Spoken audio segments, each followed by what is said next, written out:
Ah là là, Inception. Quel film quand même. Je pense qu'on est tous d'accord pour dire que c'est un chef-d'œuvre. Que ce soit son histoire qui nous retourne la tête, sa mise en scène impressionnante, ses personnages ou sa musique, on aime tous Inception. Alors peut-être que vous faites partie des personnes qui n'ont pas très bien compris Inception et ne vous inquiétez pas, c'est tout à fait normal, il faut juste le voir et le revoir pour bien comprendre les enjeux, les personnages, l'histoire, c'est assez compliqué mais ça vient au fil du temps. Évidemment, ça ne vous empêche pas de rester sur cette vidéo puisque je vais vous parler de la mythique bande originale du film Inception. Have it under control.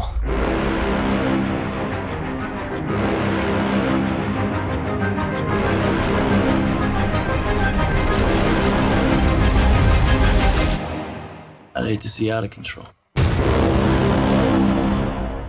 Alors dans cette vidéo, je vais évidemment vous donner un maximum d'informations sur les musiques du film, mais je vais aussi vous révéler le secret qu'elles cachent. C'est quelque chose que l'on ne remarque pas si on ne fait pas de recherche sur le film ou si on est trop occupé à essayer de le comprendre pendant qu'on le regarde, mais les musiques de ce film apportent vraiment une deuxième lecture à ce chef-d'œuvre. Évidemment, je ne vais pas vous faire l'affront de vous lire la page Wikipédia du film Inception, c'est pour ça que je vais expédier la présentation du film en seulement quelques lignes. Inception est donc le 7e film du réalisateur Christopher Nolan, entre autres connu pour sa trilogie des Batman, pour Interstellar, pour Le Prestige et plus récemment Oppenheimer. Il est sorti en 2010 et dure officiellement 2h28 et il a un casting assez incroyable, que ce soit Leonardo DiCaprio, Joseph Gordon-Levitt, Elliot Page, anciennement Ellen Page, Marion Cotillard, Tom Hardy, vraiment c'est assez incroyable. Comme vous le savez sûrement, la BO, la bande originale, le score de ce film a été composé évidemment par le légendaire Hans Zimmer. On pourrait évidemment parler de son travail sur plus de 200 projets pendant des journées entières, mais ici on va se concentrer sur Inception parce que sinon on n'est pas sorti de l'auberge.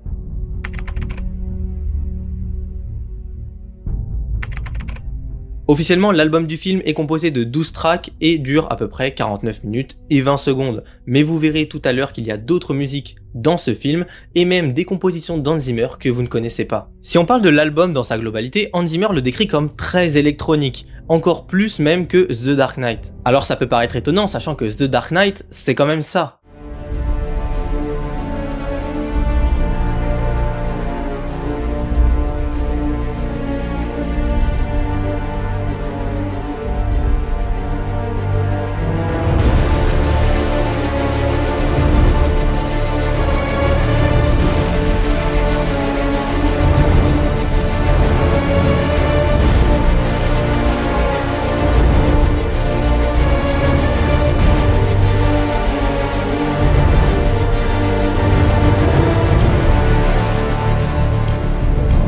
Après ça peut être assez compréhensible parce que Batman se passe dans un univers plutôt réaliste alors que Inception on joue beaucoup sur la création, sur l'imaginaire, sur les rêves, donc on peut partir dans des folies un petit peu plus loin. Hans is one of the great masters of finding the sound of things. Not just what the tunes are, not just what the notes are, but how they're played, what the voices are of the thing. What seemed to work really well in this movie is to turn even more towards electronics. Dark Knight was already pretty heavy on the electronics, but this one somehow pushing that whole thing a little bit further. We took things which were created completely electronically. These ambiences, these atmosphere tracks, and put them in front of the orchestra and said, okay, now I want the orchestra to go and imitate, synthesize electronic sounds. D'ailleurs, en parlant d'imaginaire, il en a fallu à Hans Zimmer, et pas qu'un peu. Parce que vous savez, normalement, quand un compositeur doit faire les musiques pour un film, eh bien, il a le script, et même, parfois, quelques scènes du film ou de la série qui sont déjà tournées, et il peut s'appuyer dessus pour composer. Mais là, non, pas du tout. Christopher Nolan est venu vers Hans Zimmer sans trop lui en dire sur le film, il lui a dit une phrase du style « Alors, c'est un film, il y a une plage, et ça part de la relation père-fils, un père qui doit aller retrouver ses enfants, et il l'a laissé comme ça, vas-y, compose ta musique, fais ce que tu penses être bon. » Et d'un côté, on pourrait se dire que c'est pas forcément une bonne idée de faire ça parce que Hans Zimmer ne peut pas s'adapter à ce qu'il voit, s'adapter aux scènes pour composer sa musique, mais c'est ce que voulait Nolan, il voulait qu'il compose les musiques du film comme si c'est lui qui le réalisait, qu'il parte de rien pour vraiment libérer son imagination au maximum et ne pas se brider. I've always liked working with composers, with Hans in particular, in a way where you want to free them from the constraints of the picture. You want them to be inspired by it. But I like Hans to be able to write freely and not be trying to hit cuts, not be trying to squeeze things into the tightest edits that we're going to wind up with for certain sequences. I want to kind of hear where his imagination would go, were it completely free to just interpret the ideas of the script. And then based on that, we take that in the edit suite and we start finding interesting points of synchronization between picture and the music he's written. Et c'est entre autres pour ça que je considère Hans Zimmer comme le deuxième réalisateur du film Inception. Il a directement mis sa patte au film, comme il l'entendait, comme si c'est lui vraiment qui réalisait les scènes, la musique, qui faisait tout dans le film, et il a pu proposer sa propre interprétation du script, parce que oui, évidemment, au bout d'un moment, il l'a eu quand même ce script, Nolan l'a laissé travailler, et puis après, seulement il lui a donné le script complet pour qu'il puisse faire quelques petites modifications, s'adapter un petit peu à l'histoire. Et c'est pour ça que pour une fois, ce n'est pas le compositeur qui s'est bridé, qui a adapté sa musique, sa composition, son travail à celui du réalisateur, à la mise en scène, aux acteurs, aux différentes paroles. Mais c'est bien Christopher Nolan qui a dû adapter son montage en post-production à la musique pour que les scènes soient encore plus marquantes. Et la composition de la vision de ces deux réalisateurs nous donne évidemment l'excellent film qu'est Inception. Pour ce film, Hans Zimmer, il voulait mélanger de la guitare électrique, de la musique électronique faite par ordinateur et un orchestre. C'est un truc qui avait été très peu fait et il savait pas un petit peu comment ça allait rendre. Il sentait que ça allait être assez compliqué. Et il a pris ce risque pendant qu'il cherchait la guitare électrique, il savait pas trop comment l'incorporer. Et puis il a pensé tout de suite à quelqu'un en entendant de la guitare électrique en se disant mais tiens, cette personne irait très bien dans la musique de ce film, c'est Johnny Marr.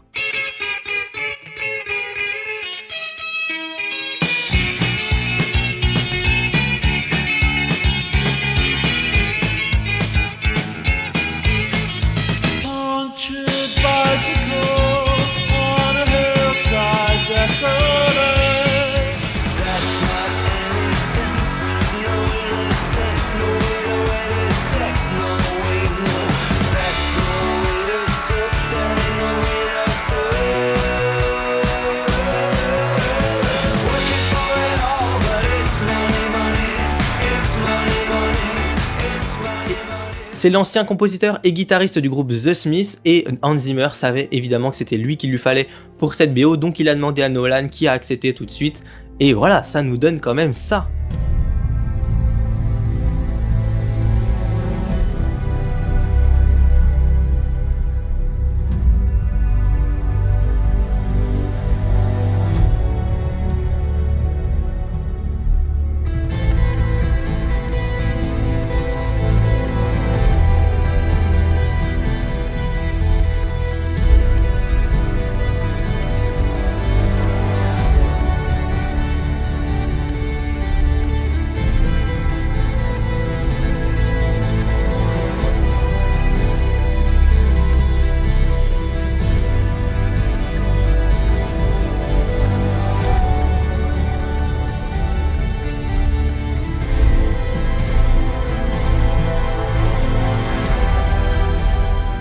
Quelque chose de très marquant dans cette BO, c'est aussi toutes les sonorités assez originales que l'on entend tout le long du film, tout le long de la composition des musiques. Ces sons, ils sont notamment dus au cuivre qu'Hans Zimmer a choisi d'utiliser, notamment les basses et les cordes d'harmonie. I booked the craziest, biggest brass section I think ever assembled in a studio. 6 bass trombones, 6 tenor trombones, 4 tubas in the middle, and 6 French horns above. The force when they were really blowing, you know, it's a physical force, you know, it hits you. Et c'est très malin parce que malgré la force de ces cuivres, on sent quand même une sorte de petite fragilité dans ces sonorités et je pense que ça fait aussi référence au niveau de rêve du film qui eux sont assez fragiles, tu sais pas vraiment ce qui peut se passer, à tout moment ça peut péter et ça peut partir en vrille.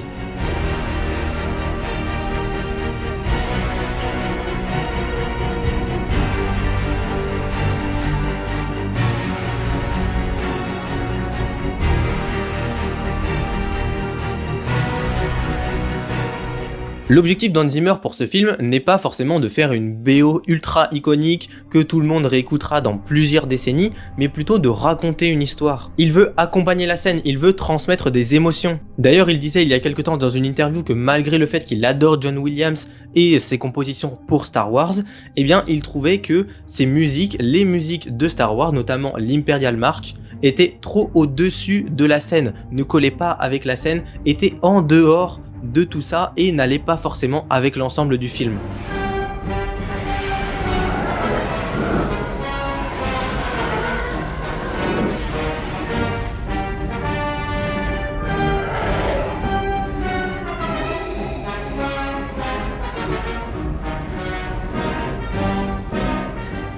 Et en vrai, il a plutôt raison, ces musiques à lui dans Inception, elles sont ancrées dans le film. On a l'impression que les personnages peuvent les écouter et qu'elles réagissent en fonction de la scène.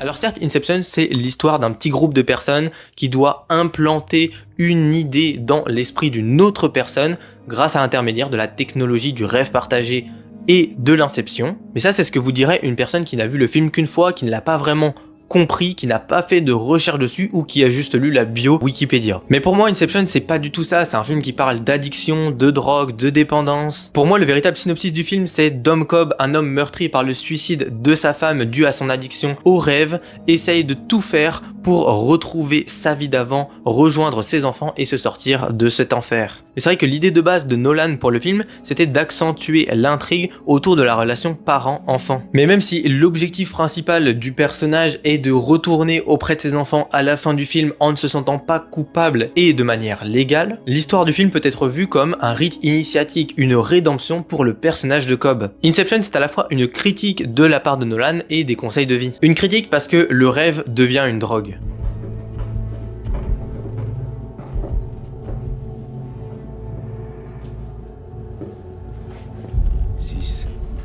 10, 12, tous connectés, putain. Ils viennent tous les jours partager le rêve. Ils rêvent pendant combien de temps? 3 à 4 heures, chaque jour. Et en temps rêvé? Avec ce composé, environ 40 heures chaque jour que Dieu fait. Pourquoi est-ce qu'elles font ça? Dites-le lui, monsieur Cobb. Au bout d'un moment, on ne peut plus rêver que comme ça. Vous rêvez encore, monsieur Cobb? Ils viennent ici tous les jours pour dormir? Non. C'est pour être réveillés qu'ils viennent. Désormais, le rêve est leur réalité. Les gens ne sont pas satisfaits de la réalité et veulent s'en créer une à leur image afin d'échapper un petit peu à celle qui ne leur convient pas. Et c'est d'ailleurs pour ça que le temps est super important dans Inception. Les drogues, quelles qu'elles soient, modifient la perception du temps, notre perception, notre concentration, notre intelligence sont diminuées. On ne sait pas forcément si on est dans le rêve ou dans le réel, c'est une véritable dépendance. Et ça, peu importe la drogue, on pense évidemment aux drogues les plus connues, la cocaïne, le cannabis, mais il y en a d'autres qui sont beaucoup plus communes, l'alcool, le tabac, le sucre, les jeux vidéo, les écrans, Internet, les smartphones. Et je pense notamment que c'est ce dernier que Nolan a voulu critiquer le plus dans ce film. Parce que pour l'anecdote, Christopher Nolan n'a ni smartphone ni adresse mail. Voilà, il communique avec un simple petit téléphone à touche, avec le téléphone fixe, avec des courriers papier. Alors évidemment, il est pas contre cette idée, il sait que c'est des outils qui sont assez révolutionnaires, assez intéressants et qui permettent de faire des choses vraiment cool, mais lui, il ne les utilise pas parce que c'est un trop grand outil de distraction et il sait que si il les a, il est moins productif et donc il ne peut pas nous pondre des films comme Inception. Et c'est vrai que si on remplace le concept de rêve partagé par les smartphones et Internet, il y a vraiment énormément de similitudes, hein. Le film en devient une critique totale et on voit énormément de points communs. Les gens échappent à la réalité en se réfugiant dans leur smartphone afin de créer un monde à leur image. On confond parfois rêve et réalité et on ne sait plus comment réagir. tout comme Mal qui est perdue et ne sait pas si elle rêve ou non. On peut aussi se perdre dans les abîmes d'internet et découvrir des trucs sombres, on peut obtenir des informations sensibles sur les personnes ou les groupes, tout comme l'extraction dans le film, mais on peut aussi implanter des informations et des idées dans le cerveau des autres utilisateurs avec une simple phrase, c'est le principe de l'inception. Je pourrais évidemment continuer pendant des heures, mais vous avez compris le concept, ça fait même un petit peu peur, on voit le film Inception, si on fait ce parallèle là, on se dit que au final on est quasiment tous accro et qu'il va falloir un petit peu réduire notre consommation pour pas que ça devienne dangereux. Mais comme la fin du film nous montre qu'il y a des solutions pour se sortir de ces addictions, on peut voir ce film plutôt comme un conseil, une motivation. Et c'est vrai qu'après mon revisionnage du film pour cette vidéo, j'étais vraiment conscient du danger des addictions et à tout prix je voulais éviter d'en avoir parce que quand on voit ce que ça donne dans le film, ça fait un petit peu peur. Dans Inception, Nolan nous dit d'accepter la réalité, de faire face à nos problèmes, de ne pas regarder en arrière et de se réfugier dans quelque chose qui n'existe pas afin d'avancer dans la vie parce que sinon on n'est plus nous-mêmes, que ce soit pour nous, pour nos proches ou même pour avancer. Mal, elle a vraiment atteint le point final de l'addiction, de la dépendance, la folie. Comment as-tu pu la faire entrer ici, Dom? Mais où sommes-nous? Dans une suite d'hôtels où on fêtait notre anniversaire de Il mariage. s'est passé quoi ici?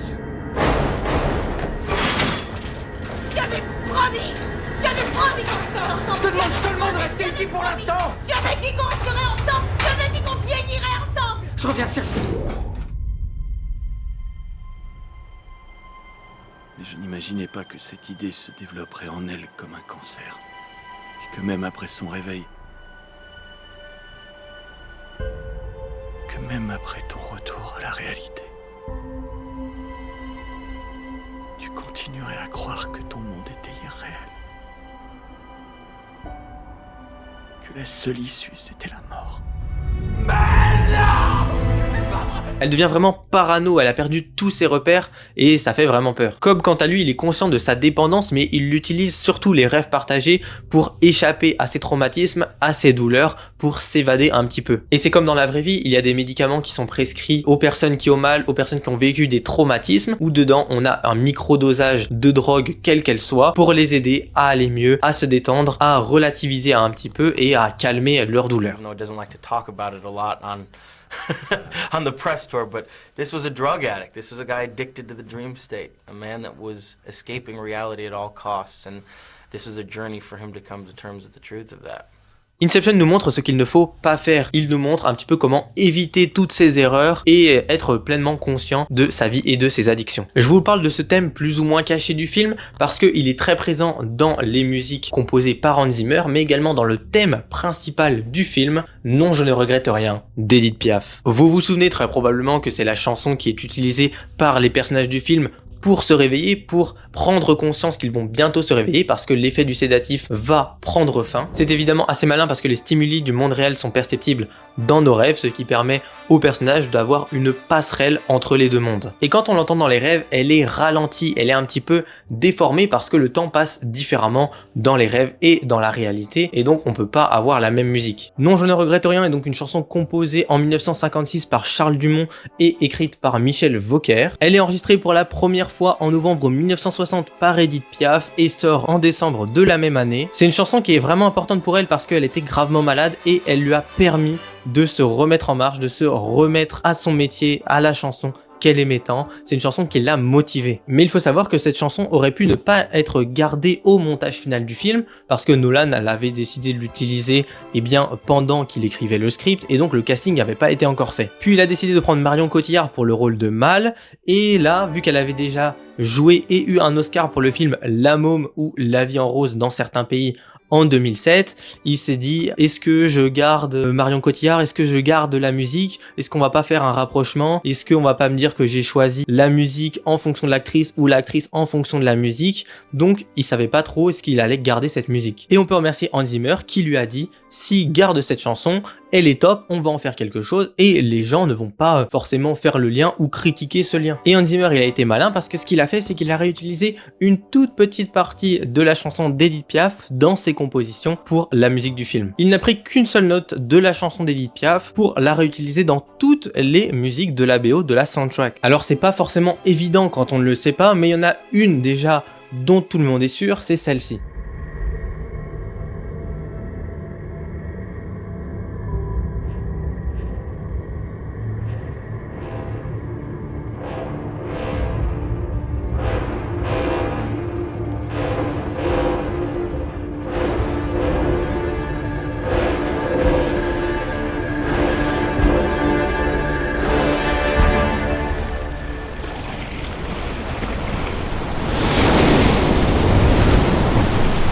C'est la toute première musique du film qui apparaît pendant les logos et on peut entendre pendant 20 secondes un bruit vraiment très sourd, très fort, qui vient comme ça, qui monte, qui est croissant. On a vraiment une augmentation du volume et qui disparaît d'un coup au moment où on a les premières images du film. Donc je vous le remets sans les images pour que vous vous concentriez un petit peu sur les sons.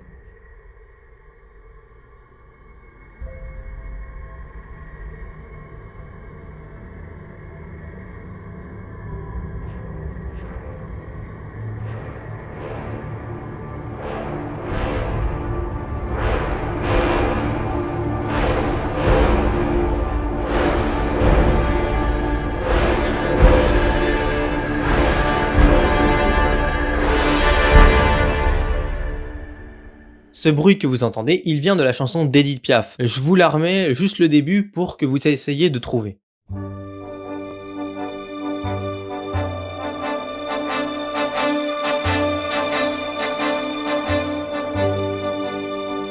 Est-ce que vous l'avez trouvé? Pas forcément, donc je vous la remets, mais cette fois-ci en divisant la vitesse de la chanson d'Edith Piaf par 3.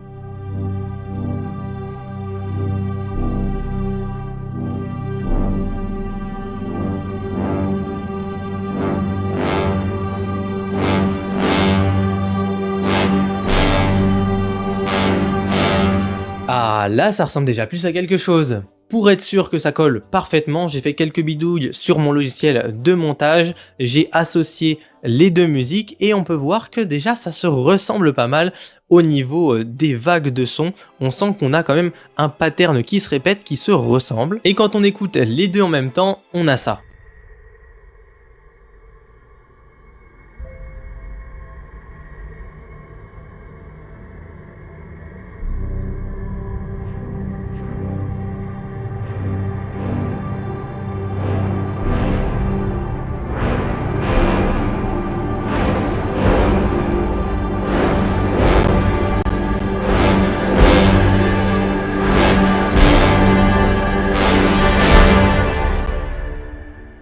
Vous voyez, ça colle plutôt bien. D'ailleurs, si on essaye en faisant l'inverse, donc en multipliant par 3 la vitesse de Half Remembered Dream, donc la première chanson de la BO d'Inception, on obtient ça et on retrouve quasiment la chanson d'Edith Piaf.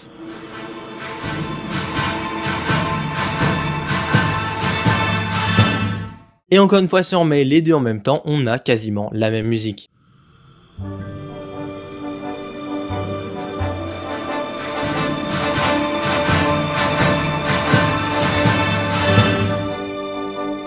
Mais bon, vous entendez que c'est pas forcément pareil, que les sons sont pas forcément bien calés, ça c'est forcément dû à deux variables. La première c'est la vitesse, moi j'ai divisé la vitesse de Non je ne regrette rien d'Edith Piaf par 3, mais ça se trouve Hans Zimmer l'a fait par 3,5, par 2,5, par 4, par je ne sais pas combien, c'est lui qui a décidé de le faire, ça se trouve il a même coupé juste les morceaux qui l'intéressaient pour les agencer comme il voulait, donc en vrai là-dessus j'ai fait quelques bidouilles, mais il y a que lui qui peut savoir. Et la deuxième variable c'est que moi j'ai téléchargé le son sur YouTube qui a été uploadé il y a 12 ans, qui est pas forcément en très bonne qualité, alors que lui il est allé le chercher dans les archives nationales françaises et qu'il a ensuite demandé à un scientifique français comme il l'appelait de lui découper, de lui retirer juste la petite partie qui l'intéressait, et c'est pour ça qu'il a une qualité de son qui est évidemment bien meilleure et qui est peut-être même différente de celle que nous on connaît. And there's right in the beginning of the intro there's the trombones do a ba ba, and in the script it was, you know, to show time stretched out. Et c'est vrai que cette découverte de petits bruits des deux petites trombones qu'on a au début de la chanson Non je ne regrette rien et qui sont maintenant dans toute la musique d'Inception, elle s'est faite un petit peu de nulle part. Un certain Cameron Whitehouse poste le 23 juillet 2010 cette vidéo sur YouTube.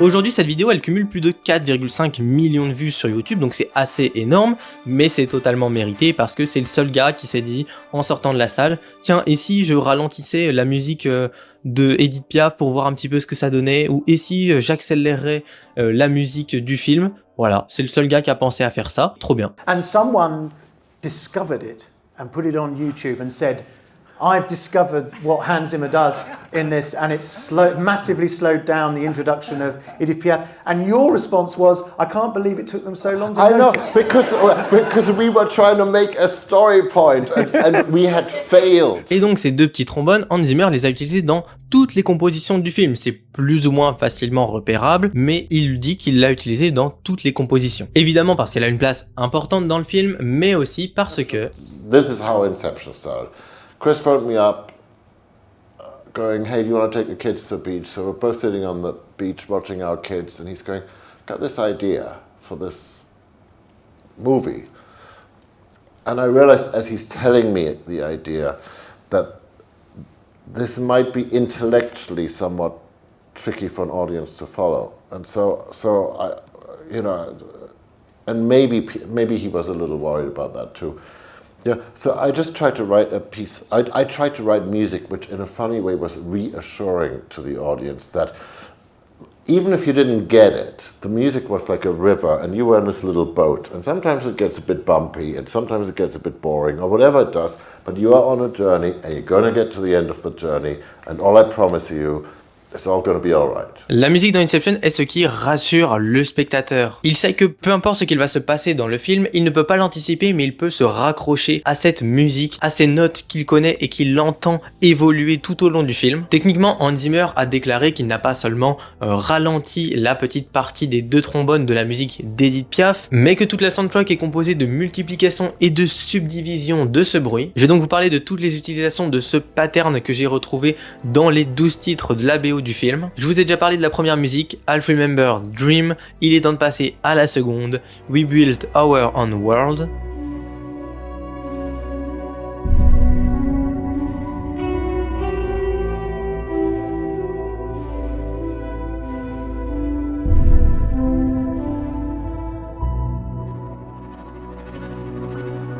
Tout le long de la compo, on peut entendre un bruit en fond assez faible, assez sourd, comme un petit tempo ou un battement de cœur. On retrouve donc les deux bruits successifs plus la petite phase de calme que l'on avait évidemment dans la version ralentie de Non, je ne regrette rien d'Edith Piaf.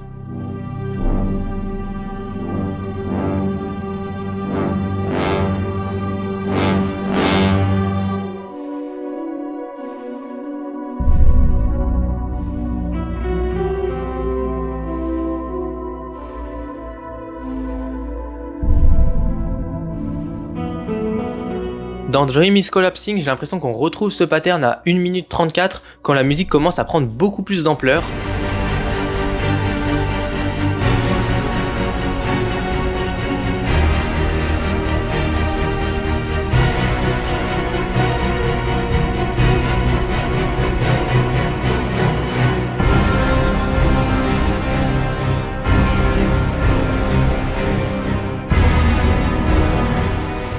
Ici, la musique est plus lente, mais le bruit est plus sourd, plus grave, plus impactant. Pour Radical Notion, j'ai l'impression que c'est un petit peu pareil. Le bruit au tout début de la musique ressemble énormément à ce qu'on a vu tout à l'heure.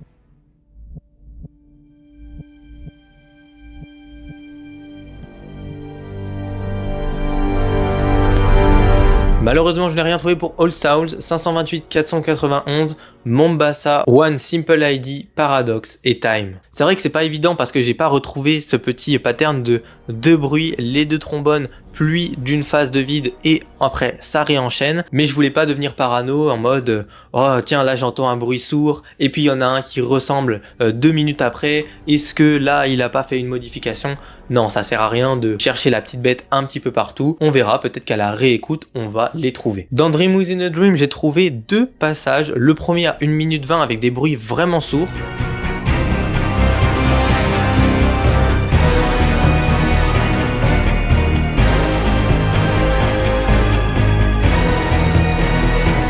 Et le deuxième à la toute fin où cette fois-ci les sons sont plus forts et plus rapprochés entre eux.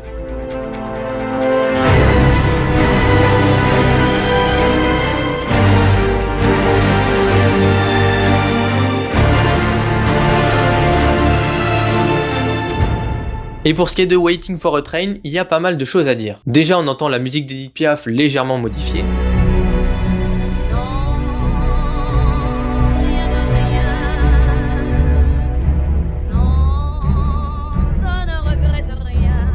Mais on retrouve également notre pattern à la fin de la musique.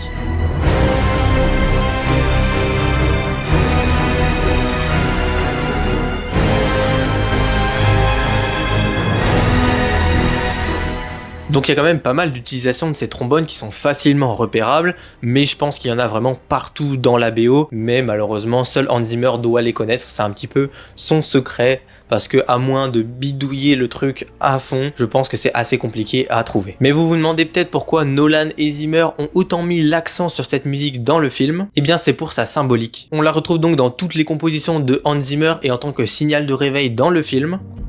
Un compte à rebours musical pourrait synchroniser les décharges.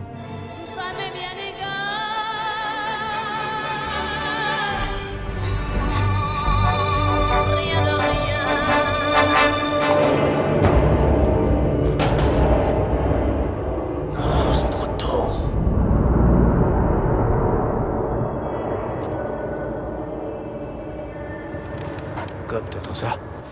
J'ai commencé à remarquer il y a 20 minutes. J'ai d'abord cru que c'était le vent. Ouais, j'entends. C'est de la musique. Alors on fait quoi?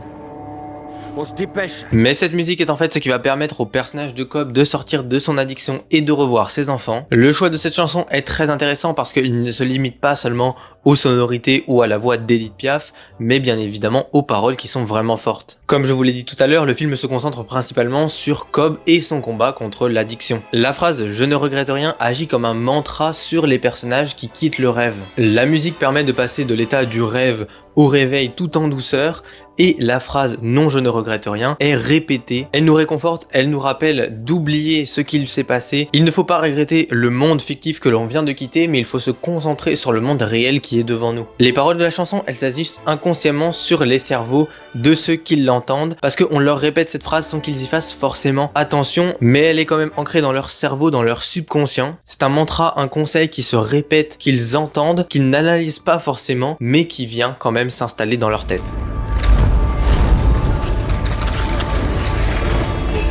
Pourquoi est-ce que vous vous foutez? Parce que ce n'est jamais un simple rêve, pas vrai? Et un visage criblé de verre fait un mal de chien quand on est dedans.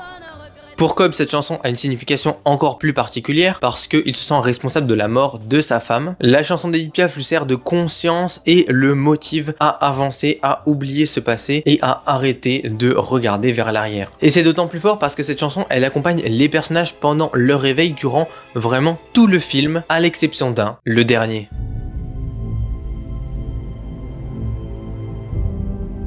Cobb a enfin réussi à se libérer de ses démons et de ses chaînes, il va pouvoir avancer dans sa vie, retrouver ses enfants et enfin être libre. Il ne regrette donc plus rien et on n'a plus besoin de le lui répéter. Non, je ne regrette rien est remplacé par Time d'Hans Zimmer, mais ça nous en parlerons un petit peu plus tard. Mais je crois que mon utilisation préférée de cette chanson et probablement la plus évocatrice est celle qui est présente à la toute fin des crédits du film.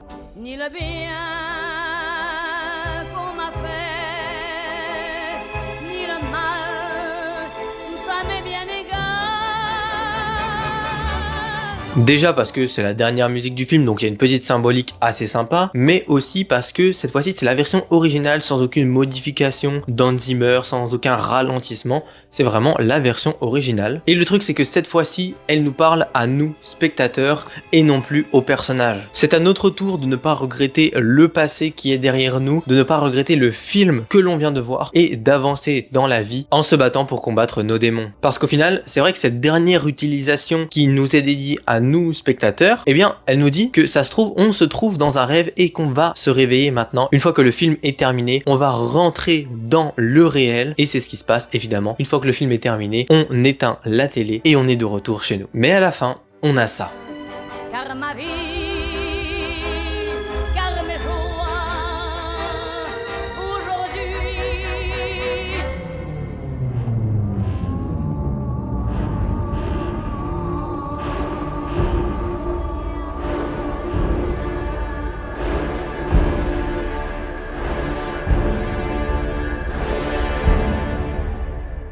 La musique est de nouveau ralentie par Hans Zimmer, comme si nous replongions dans un rêve direct après, peut-être parce que notre vie après Inception va être beaucoup plus belle, va être parfaite.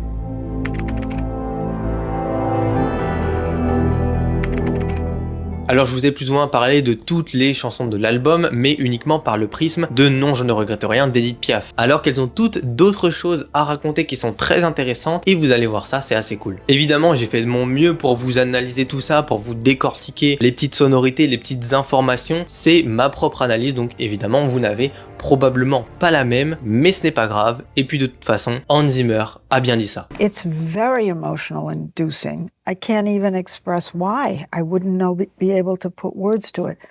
But That's the idea. At my best, words will fail you. Because I'm using my own language. Ce que j'aime bien avec cet album, c'est qu'on ressent une véritable progression dans les sons. On a l'impression qu'il nous raconte une histoire. Mais on va commencer tranquillement avec les bandes annonces et notamment la musique de Zach Hemsey qui s'appelle Mind Heist, le braquage mental. I think I found a way home. And this last job, that's how I get there.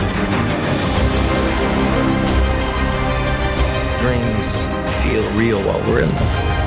It's only when we wake up that we realize something was actually strange. Alors oui, elle est très cool, voilà, franchement, elle est top, mais ça reste une musique de trailer qui est là pour vraiment nous faire monter la pression, pour nous donner un petit peu d'épique, pour nous donner envie de voir le film.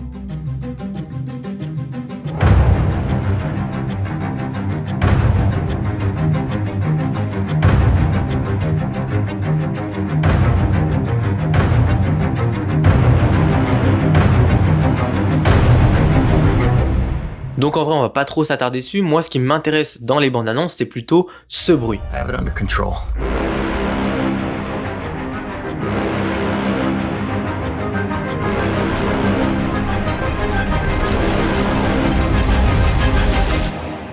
I'd hate to see out of control. L'histoire de ce bruit, elle est assez cool et je pense qu'elle vous fera une bonne anecdote à raconter. I'd love to think in the studio as well, Hans, it's just you going No, into a microphone. Actually, no. I just had all these crazy brass players who just have a lot of courage. And I put a piano in the middle, put a brick on the pedal, and just said to these brass players, just play into the piano in a big church. And so the whole. So they're blowing their brass instruments into the piano. Yeah, and the strings are vibrating. Wow, so that's where you get. Yeah. Amazing. Not if you had to clean the piano afterwards. Mais le truc, c'est que ça énerve un petit peu Hans Zimmer qu'on n'arrête pas de parler de ce bruit parce qu'au final, ok, il est très cool, ok, il était probablement incroyable à la sortie de la bande-annonce, mais en vrai, lui, il en a un petit peu marre parce que c'est juste un bruit qui a été réutilisé par les pros de la communication dans la bande-annonce, alors que, bah, normalement, ça a un intérêt dans le film. Il voit pas trop l'utilité d'avoir fait ça dans les bandes-annonces. But I love what you did in Inception because I know it's been talked about a lot now, but it's so incredible because it kind of works on a different level for the audience, doesn't it? Well, it became a sort of a cliche. Is that your fault? It's entirely my fault. But what is not my fault is that every trailer started to use it, and it kept driving me crazy because with us it's a story point. Yeah. It tells story. With trailers, it's just. They didn't know what to use to hide their cuts. Yeah. It's just a device. Yeah, but it's still a great device. Et c'est vrai que pendant mon revisionnage, j'ai pas trouvé ce bruit vraiment impactant à part à un ou deux moments, mais c'est vrai que c'était pas un truc incroyable. Après, peut-être que à l'époque, c'était quelque chose d'assez nouveau qui a marqué les gens. Mais si on revient sur l'album et donc la première chanson, I've Remembered Dream, Hans Zimmer a dit « La première chose que vous entendez au-dessus des logos est déjà en train de vous raconter l'histoire, et ça, vous ne le réaliserez que plus tard. »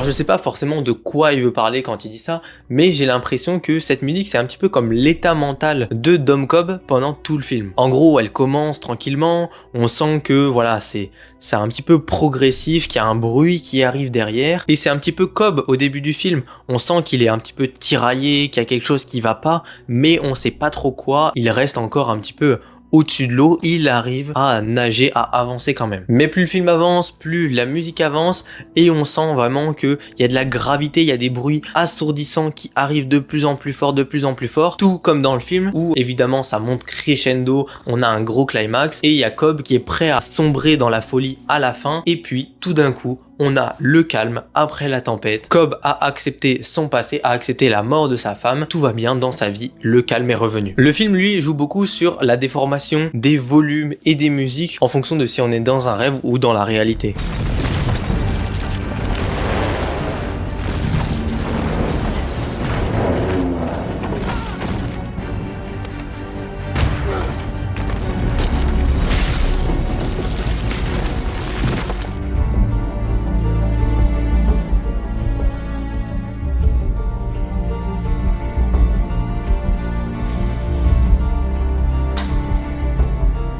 Apparemment, on n'utilise qu'une infime partie de notre potentiel cérébral, mais quand on est éveillé, quand on est endormi, l'esprit est capable d'à peu près tout. C'est-à-dire ?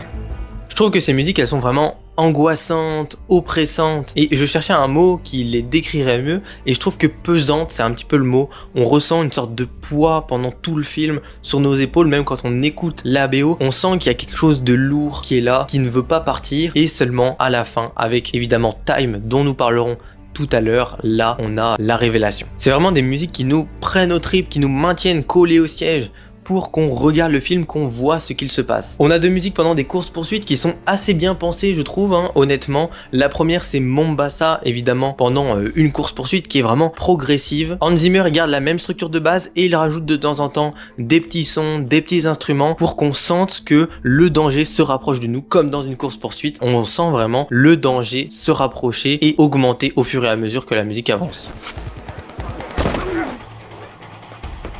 Ah bah non, finalement. Tu rêves pas là, hein?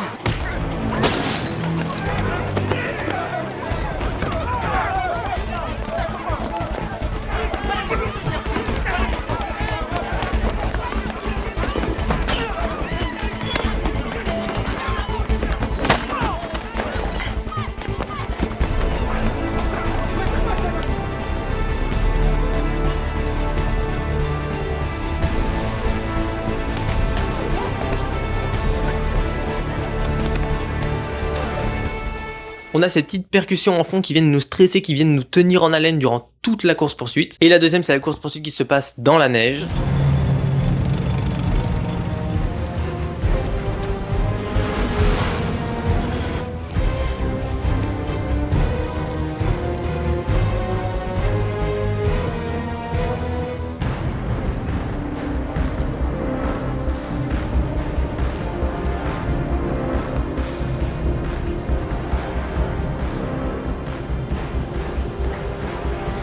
Dans la place.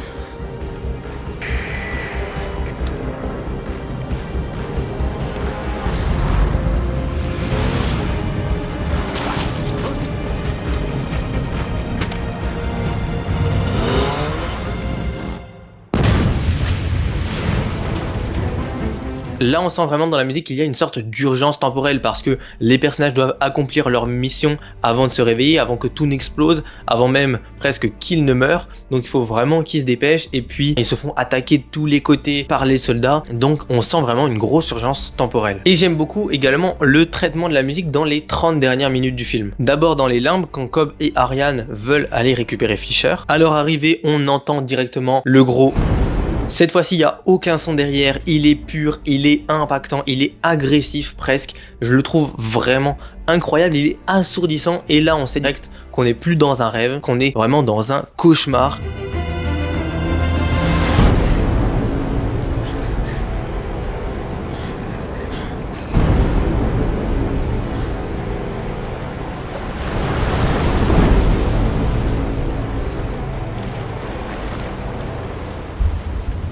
Pendant leur balade, on sent que quelque chose ne va pas, on a l'impression que la musique, elle dérape, elle s'effondre un petit peu comme tous les buildings qui sont autour, parce qu'on est dans les limbes là, elles sont en train de se détruire, et on a l'impression que la musique suit un petit peu la scène.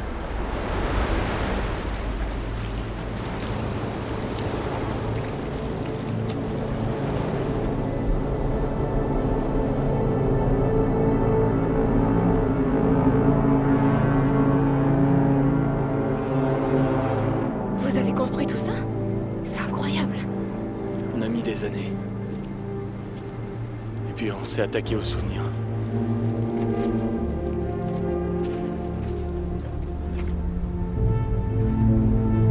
C'est par là.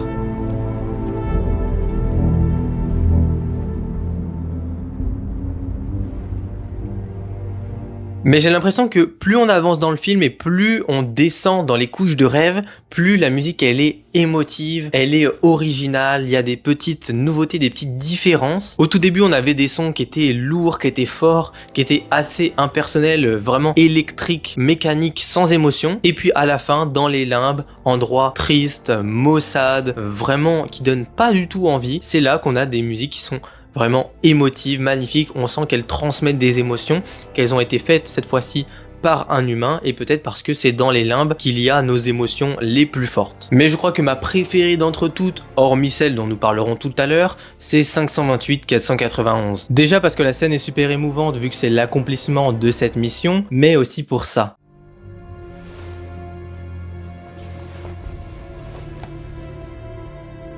Je suis ta seule déception. Je ne suis pas toi. Non. Ma seule déception, c'est que t'aies essayé.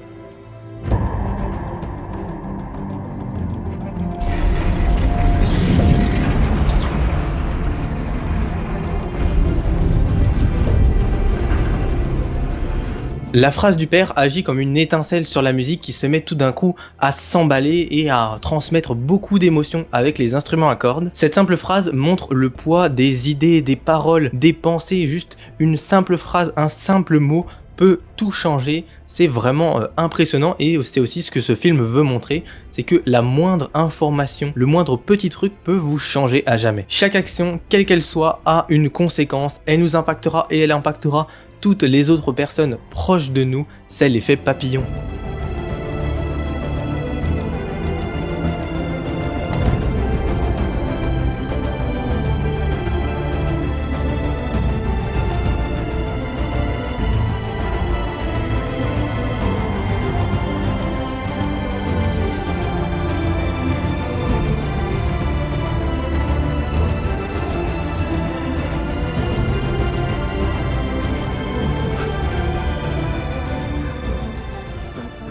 Et je terminerai cette partie et les musiques des limbes par Paradox.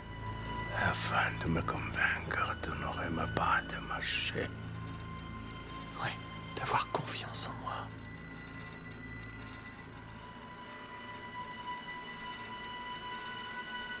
Revenez. Ainsi, nous pourrons à nouveau être jeunes côte à côte. C'est une musique qui est très calme et très triste pendant la discussion entre Saito et Cobb dans les limbes. Cette musique, elle s'illumine quand les deux hommes acceptent enfin de revenir à la réalité, d'accepter leur passé et d'avancer dans la vie. Quand on les voit vieux, la musique, elle est triste, on sait pas trop ce qui va se passer, on est tendu, on sait pas s'ils vont vraiment revenir à la réalité. Et elle s'illumine tout d'un coup par la magnifique transition avec la musique Time lors de leur réveil dans l'avion.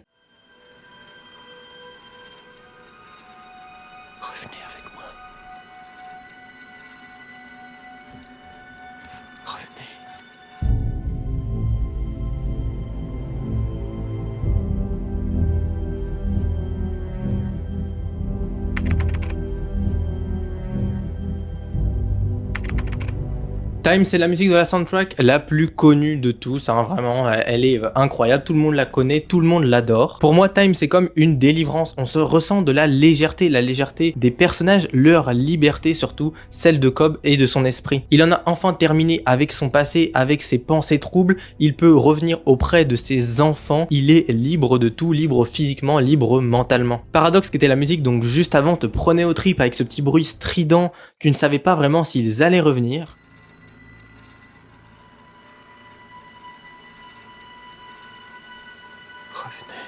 Ça te tenait en haleine devant leurs discussions, dans l'attente de leurs décisions. Et Time est la preuve qu'ils ont retrouvé leur liberté, qu'ils ont quitté ce monde de souffrance. On voit pour la première fois un Cobb qui est heureux, qui est même surpris que tout ça soit un petit peu terminé.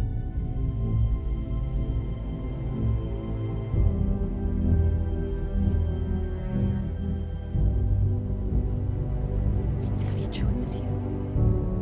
Nous atterrissons à Los Angeles dans 20 minutes environ. Il vous faut un formulaire d'entrée. Time fait écho, comme je vous l'ai dit tout à l'heure, à la première musique du film, Half Remembered Dream, qui d'après Hans Zimmer racontait un petit peu toute l'histoire du film. Là, c'est vraiment le calme après la tempête, c'est le moment de liberté, de délivrance. La mission est accomplie et tout le monde est heureux.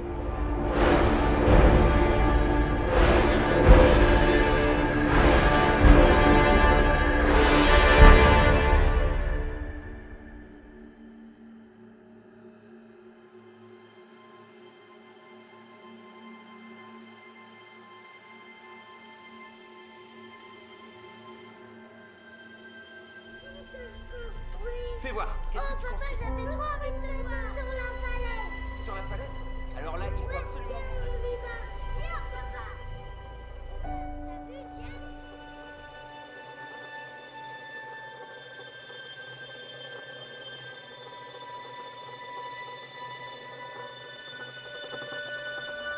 Les corps et la guitare électrique nous rappellent un petit peu toute la dimension épique qu'on a eue dans ce film. Voilà, c'est progressif, on sent quand même beaucoup de liberté, beaucoup de joie dans cette musique. Pour composer Time, Hans Zimmer n'a utilisé que 4 notes de musique. On retrouve donc le La mineur, le Mi mineur, le Ré majeur et le Sol majeur. On a donc un ou plusieurs ostinatos dans cette musique, c'est-à-dire une répétition d'accords et de notes qui viennent être embellis à chaque fois. On rajoute une petite note, un petit accord de temps en temps. Ça permet de garder la même base pour cette musique et puis de rajouter un petit peu des couches, un petit peu de complexité et un petit peu plus d'émotion. Et c'est pour ça que Time, je trouve, est à la fois triste et joyeuse. Les notes majeures, le La et le Sol, ramènent de la joie, alors que les notes mineures, le Mi et le Ré, amènent un petit peu de tristesse. Si vous voulez plus de détails sur la composition de Time, je vous renvoie vers cette très bonne vidéo qui est en anglais mais qui vous expliquera bien mieux les aspects techniques de cette musique que moi. Et je vous mets aussi en description, avec toutes les autres sources de la vidéo, un article de blog qui parle de Time et de sa composition. Time, c'est une musique qui est progressive, qui se cale sur les images, sur l'histoire. Elle commence tranquillement, elle est légère, elle est calme pendant que nos personnages sont en train d'émerger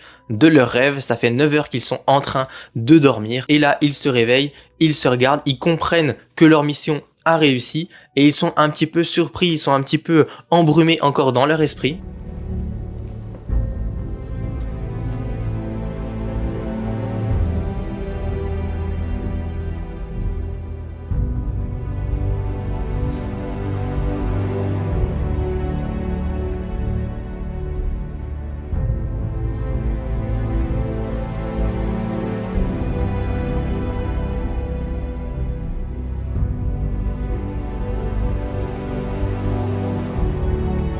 Et plus le temps passe, plus ils sont heureux de leur accomplissement et plus évidemment la musique va s'emballer. La guitare électrique de Johnny Marr, quant à elle, fait son apparition au moment où Cobb passe la douane. C'est bon, c'est enfin fini, la dernière petite tension est passée. Maintenant, on peut libérer les chaînes, on peut libérer la musique, tout le monde est heureux et le film se termine bien.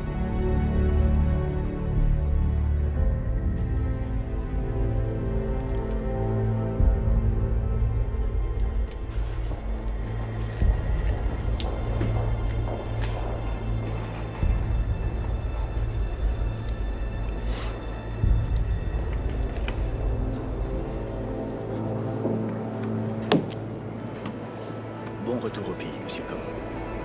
Merci. Je trouve que cette guitare, elle apporte une certaine touche futuriste à Time, un petit peu comme pour nous dire, eh bien, Cobb aura un futur avec ses enfants.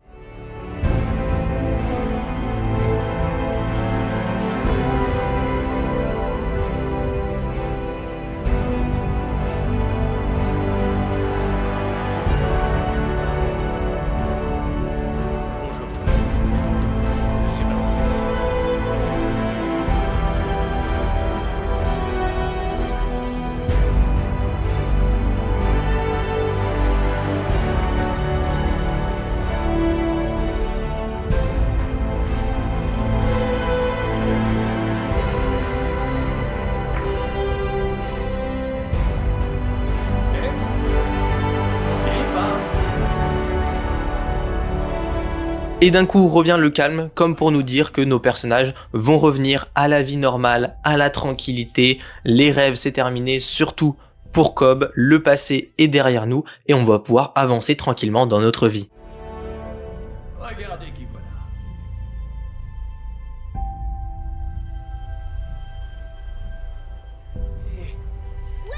Salut les enfants.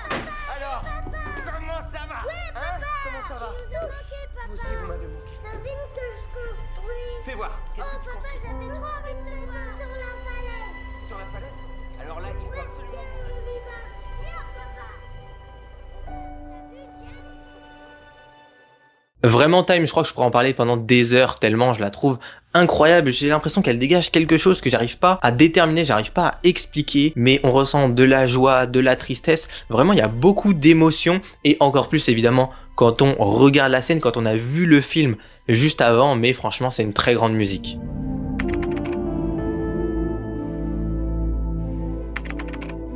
Mais la BO du film ne se limite pas qu'à ça parce qu'il y a des musiques cachées que vous ne connaissez pas. Il faut savoir que pour la sortie du film, Hans Zimmer et Christopher Nolan ont décidé de proposer quelque chose d'assez original, une application mobile. Et elle était vachement cool cette application parce qu'elle vous permettait de créer votre propre musique dans le style du film.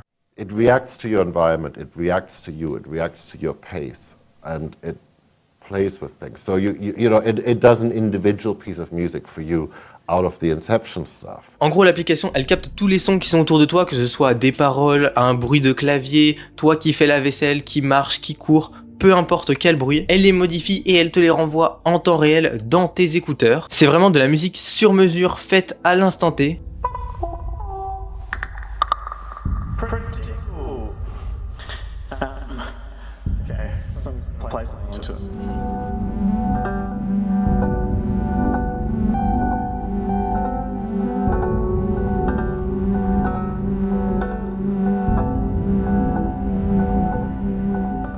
On pouvait même choisir entre 13 différents niveaux de rêve, niveaux de musique que l'on devait débloquer bien évidemment au préalable. Pour les débloquer, par exemple, il fallait ouvrir l'application après 23 heures, aller marcher dehors, courir. Vraiment, c'était assez divers, c'était intéressant, c'était ludique. Et on pouvait bien évidemment enregistrer les musiques que nous sortait l'application pour pouvoir les réécouter plus tard. Et en vrai, je suis dégoûté parce que j'ai jamais pu utiliser cette application qui était exclusive iOS et qui a cessé de fonctionner après la mise à jour iOS 8. Mais quand je vois les avis sur internet, ça avait l'air vraiment incroyable. Honnêtement, j'aurais vraiment aimé la tester. Let me see how to phrase this. I don't think I played it to Pharrell Williams, who's a friend, and you know, Pharrell's playing us the thing, and he comes back and he goes, "It's legal drugs without side effects. It's fantastic."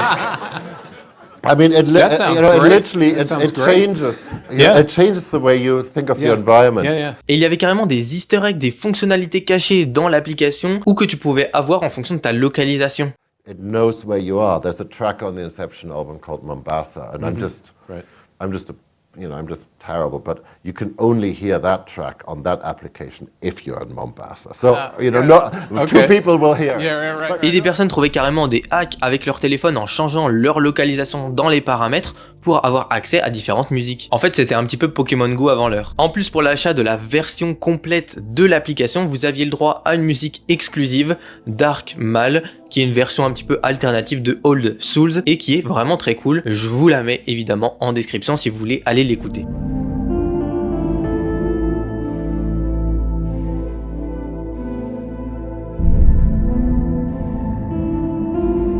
En tout cas, ça a été un carton, plus de 3 millions de téléchargements en moins d'un an à l'époque. C'est vraiment beaucoup et ça devait être une grosse application, une grosse sortie et une très bonne idée. En plus des musiques exclusives à l'appli, il y en a d'autres qui ne sont pas sur l'album, mais qui sont bien dans le film. On retrouve Projection au début du film lorsque Cobb et Arthur sont dans le rêve avec Saito.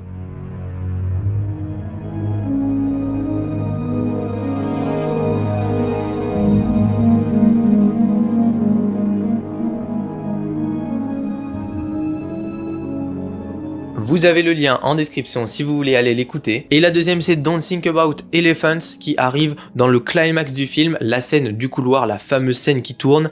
Voilà, une super musique encore une fois.